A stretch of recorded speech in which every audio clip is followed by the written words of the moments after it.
ये हमारे जीवन का लक्ष्य है, ये ज्ञान प्राप्त करना हमारा लक्ष्य है, इसके लिए हम कर्म कर रहे हैं। भाई आप घर से चल करके चलो हरिद्वार आए, चलो गंगा जी में स्नान करेंगे, मन हमारा पवित्र होगा। किस लिए? क्योंकि भगवान की प्राप्ति हो, आत्मज्ञान की प्राप्ति हो। ये हमारे जीवन का लक्ष्य है, ये हम अपने जीवन के लक्ष्य को पाने के लिए कुछ कर रहे हैं। हाँ, इस बात को थोड़ा सा स्वीकार कर लें, थोड़ा सा, लेकिन बहुत ज्यादा नहीं। अंतिम बात में ये कह दिया कि कर्म और ज्ञान दोनों साथ समुच्चय, साथ साथ। तो भगवान शंकराचार्य जी कहते हैं, आप बताओ, इस पर तो बहुत लंबा चौड़ा भाष्य है, इस विषय पर बहुत ज्यादा। भगवान शंकराचार्य जी कहते हैं ज्ञान और कर्म एक साथ साथ हो कैसे सकता है? अरे आप थोड़ा विचार तो करो। ज्ञान का फल नित्य की प्राप्ति है और कर्म का फल अनित्य की प्राप्ति है, तो दोनों एक साथ संभव कैसे है?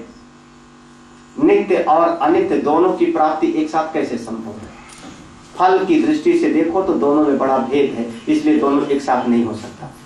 दूसरी बात, जब कभी कोई कर्म करता है तो कर्तृत्व पूर्वक कर्म करता है, अपने भीतर कर्ता भाव को लाए बगैर कर्म हो ही नहीं सकता।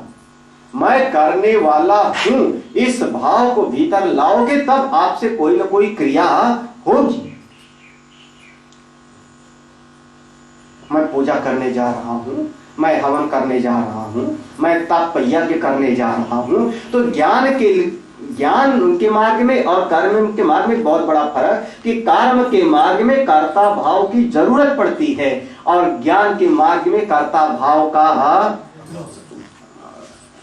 निराश किया जाता है, कर्ता भाव को मिटाया जाता है। तो कर्ता भाव को बनाए भी रखा जाए और कर्ता भाव को मिटाया भी जाए, वो दोनों एक साथ कैसे हो सकता है? फल की दृष्टि से देखो, कर्ता भाव की दृष्टि से देखो, इसलिए ज्ञान और कर्म दोनों एक साथ नहीं हो सकता।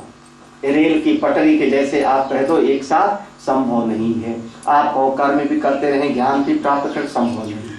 तो अंत में भगवान शंकराचार्य जी ने जो सीधा सा सिद्धांत दिया है और श्रीमद् भगवत गीता से वो सम्मति है, भगवत गीता का कहने का सिद्धांत वही। भगवान शंकराचार्य जी कहते हैं क्रम समुच्चय करो। हाँ, सह समुच्चय नहीं बल्कि क्रम समुच्चय। जीवन में कई बार क्रम समुच्चय होता है। क्रम समुच्चय हम कई बार प्रवचन में सुना चुके हैं। हर एक चीज का अपना एक क्रम होता है। पहले एक किसान खेत में हल चलावेगा, जब हल चला करके मिट्टी को भुरभुरी बना देगा तब उसमें बीज बोएगा, बीज से अंकुर निकलेगा तब पानी डालेगा, पानी थोड़ा सा सूख जाएगा तब उसमें खाद डालेगा। अब देखो क्रम हो गया ना। और अगर पहले वो पानी डाल देवे तो वो फिर ठीक नहीं होगा, क्रम हो गया। तो एक क्रिया के बाद में दूसरी क्रिया हमको करनी पड़ती है। आप लोग क्या करते होंगे? पहले बाल बनाते होंगे कंघी करके, फिर नहाते होंगे, यही क्रम है ना? सही? हाँ, मैं उल्टा बोल रहा हूँ। पहले नहा करके फिर मंजन करते होंगे। क्रम देखो, हर एक चीज में क्रम होता है। क्या क्रम है? बोले पहले हम मंजन करेंगे, उसके बाद स्नान करेंगे, उसके बाद स्नान करने के बाद फिर बाल अपना बनावेंगे, फिर अपने वस्त्र पहनेंगे, उसके बाद हमको कहीं जाना होगा तो हम अपने दफ्तर में या अपने कर्म के क्षेत्र में जाएंगे। तो एक क्रम हो गया। वैसे ही जीवन में पहले कर्म करो, ये भगवान शंकराचार्य, इसका नाम हुआ क्रम समुच्चय। पहले कर्म करो, कर्म करने से आप निष्काम भाव से कर्म करोगे, सेवा भाव से लोक संग्रह के लिए कर्म करोगे, समाज के कल्याण के लिए कर्म करोगे, तो निष्काम भाव से किया गया कर्म आपके अंतःकरण को शुद्ध कर देगा।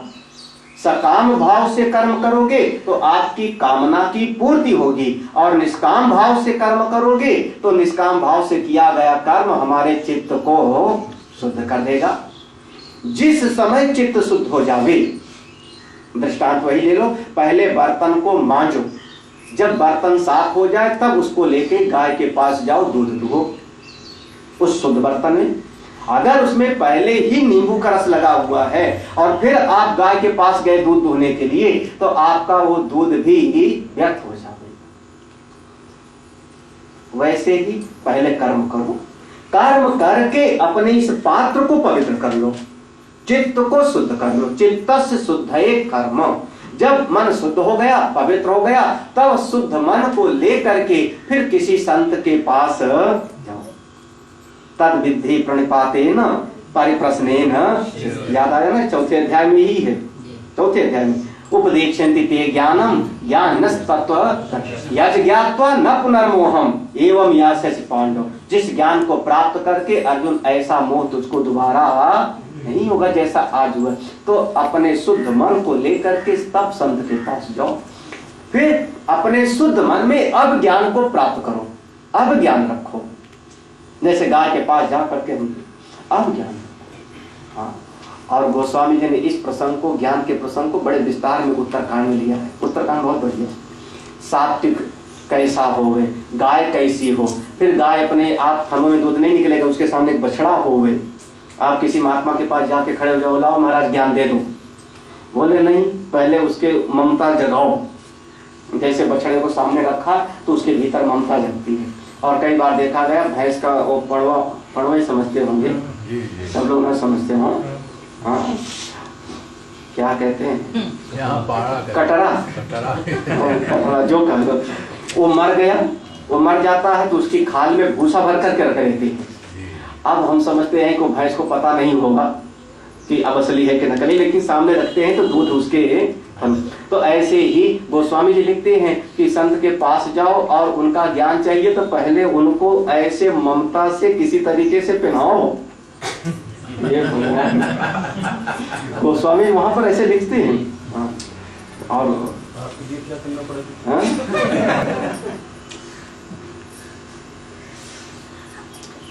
कोई भी व्यक्ति ऐसा तरीका कभी नहीं बताएगा जिससे वो खुद ही परतंत्र हो जावे। हम वो केवल भगवान राम की महिमा है जो बता देते हैं। रामचरितमानस में उत्तरकांड उन्होंने बता दिया है कि ऐसा जो कर लेवे उसके बस में मैं हो जाता हूँ, उसके बस में मैं हो जाता हूँ। वो भगवान बता देवे तो भगवान हैं, महात्मा नहीं बतावेंगे, क्योंकि तुम भी कलयुगी हम भी कलयुगी, भगवान बचावे। बोलिए सच्चिदानंद भगवान की जय। तो ऐसा उपाय बताया तो भगवान शंकराचार्य कहेंगे पहले कर्म करो, कर्म से चित्त शुद्ध होवे, उसके बाद ज्ञान में प्रवेश करो, तब आपके भीतर ज्ञान की प्राप्ति होगी। इस क्रम का नाम है क्रम समुच्चय, पहले कर्म और फिर ज्ञान। इसीलिए देखो भागवत में पहले कर्म की चर्चा की गई, भक्ति की चर्चा की गई, 11वें स्कंद में ज्ञान का उपदेश हो गया। रामचरितमानस में शुरुआत में कर्म की, भक्ति की चर्चा की गई, ज्ञान और अंतिम उत्तरकांड ज्ञान का हो गया। गीता जी देखिए आप, पहले कर्म की चर्चा की गई और कर्म, तीसरा अध्याय कर्म का, चौथा अध्याय कर्म का, और उसके बाद फिर जाकर के 13वां 15वां सब हो जाएगा ज्ञान का। तो कर्म पहले, ज्ञान बाद में, अगर इस मार्ग से चलते हैं तब मोक्ष की प्राप्ति हो सकती है।